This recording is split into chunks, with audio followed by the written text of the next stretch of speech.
If your hair feels like it's stuck at the same length, it's usually not because it stopped growing from your scalp. More often, there's something else keeping you from retaining your length, and it might not be what you think. I know because I personally dealt with this for years, even as a hairstylist. My hair seemed like it was stuck at shoulder length.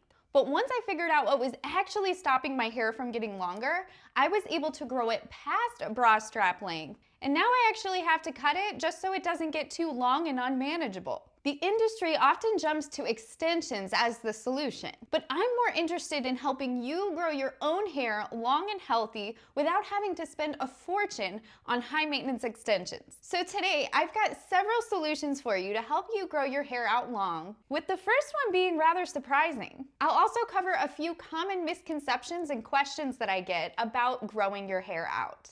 If you only take one tip away from this entire video, let it be this: grow out your layers. As a stylist, this is the biggest reason why I see people struggle to retain length. When clients tell me that they want layers, I always ask why.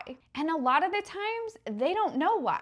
They just think that they should have them. And don't get me wrong, layers can be great for maintaining volume, movement, and body in the hair. But not everyone will benefit from them, especially if you're trying to grow your hair out. And this is mainly because of strength in numbers. When your hair is layered, the ends of the hair are getting thinner. And while this reduces weight so that you can get some volume, the bottom of your hair becomes more fragile and susceptible to breakage. Now, this doesn't mean that you need to have an all one length haircut. Adding some face framing or a curtain bang can be a great way to give you some movement, especially around the front, without feeling like your hair is just all one length and blah. Since we shed hair on a regular basis, your hair is kind of layering itself. So when one falls out, it's replaced with another one. And that hair is obviously going to be shorter than the rest of your hair. So when you're adding more layers in there, you're just thinning the ends out even more. So when it comes to layering your hair, you really do have to decide what is your highest priority: growing your length longer or maintaining body and volume. If it is growing your hair longer, then I suggest growing your layers out, at least not having short layers. For me personally, this was the sole reason why my hair was not getting any longer. As soon as I grew my layers out, my length just kept growing and growing and growing. And this was even while maintaining my hair platinum blonde with bleach. So we can't say that it was the color that was causing my hair to break off here. All right, now this next one is a little bit of a hard pill to swallow, and it is starting with a hefty, healthy haircut to begin with. Now, you may have heard that cutting your hair makes it grow faster, and no, this doesn't mean it grows faster out of your head, but it does mean that it's going to stop breaking off on your ends so that the hair can get longer and fuller. Now, if you don't cut enough off to begin with, the ends are still going to split and break traveling up your hair. So the haircut is a little bit pointless if you don't take enough off. So what I personally recommend is starting with a good healthy cut to get all of the split and damaged pieces off. Then you can continue doing maintenance trims, or what I like to call pretend haircuts, which is dusting the ends, taking 1/4 of an inch or less off of the hair. If you keep up with these, they're gonna stop you from having to do another hefty haircut in the long run. And generally, your hair does look quite a bit fuller, if not even a little bit longer, after you get those ends cut off. Now, generally, you'll want to do these every 8 to 12 weeks or so.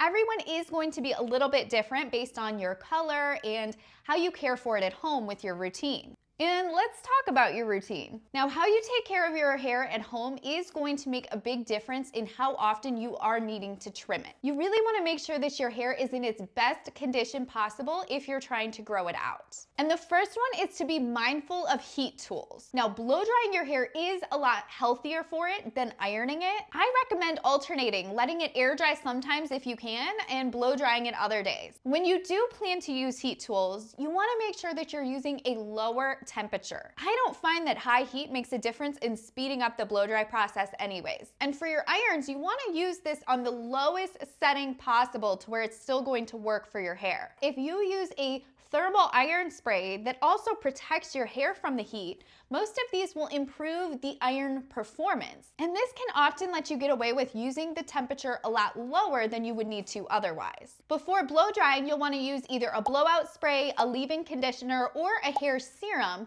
and then you'll want to use a separate thermal spray before you iron. Okay, the next one is to be careful when brushing your hair. Now, this is actually a common culprit of hair breakage. A lot of us are way too rough when brushing. And you also want to make sure that you're using the right type of hairbrush. You should use a nylon detangling brush when your hair is wet, but you should only use a boar brush for detangling your hair when it's dry. And there are actually brushes that are designed specifically for fine and thin hair, and other brushes that are designed for thick and coarse hair. If you use a thick and coarse hairbrush on fine hair, you are likely causing breakage. In this video above, I go over how to brush your hair properly to remove tangles without causing breakage, as well as exfoliate your scalp. Okay, and the last one is to be mindful of your hair during the summer months. As a stylist, I can't tell you how many times I've had to do a hefty, shorter haircut on someone once the fall comes around because my client didn't take proper care of their hair over the summer. So keeping your hair covered from the sun and tanning beds is going to stop it from getting burned and fading your color. And you'll also want to try to avoid getting it wet in the pool or ocean as much as possible. But if you do plan on getting it wet,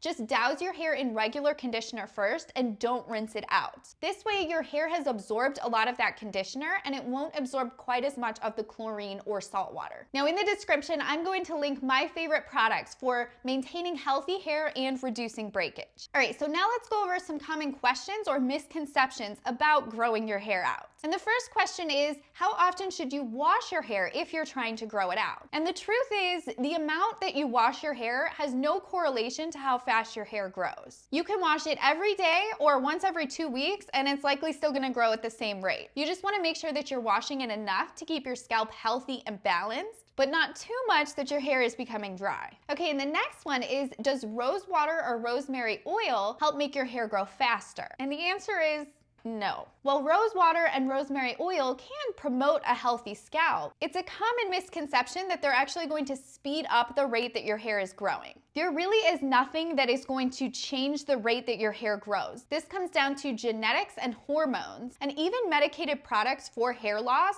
don't actually increase the speed that your hair grows. They help to regenerate the dying hair follicles or address an underlying condition that is causing your hair to fall out, but none of these things actually make your hair grow faster. Okay, and the last one is, can your hair stop growing at a certain length? And the answer is yes, it can. Generally, we lose 80 to 100 hairs a day. So each hair is on a timeline of how long it grows before it sheds and another one replaces it. Some people can grow hair to their ankles, while others just can't get it that long. So it is possible that you've reached your maximum length that your hair grows, but generally it will grow longer than shoulder length. I used to think that my hair just wouldn't grow past shoulder length until I implemented the tips in this video and found that my hair actually can get much longer. All right, guys, let me know if you're gonna grow out your layers after watching this video.